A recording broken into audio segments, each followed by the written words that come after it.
to midnight Central Standard Time Thursday night.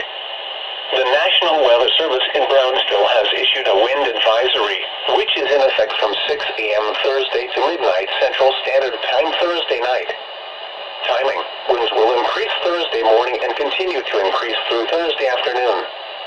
Winds: north winds 20 to 30 miles per hour with gusts to near 35 miles per hour, increasing to 25 to 35 miles per hour with gusts to near 40 miles per hour Thursday morning through Thursday afternoon.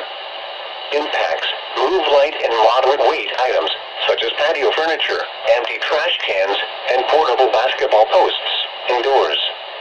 High-profile or lightweight vehicles will be difficult to drive, especially on bridges or overpasses and in crosswinds. A wind advisory means that winds of 30 to 39 miles per hour are expected. Winds this strong can make driving difficult, especially for high-profile vehicles. Use extra caution. Gale warning.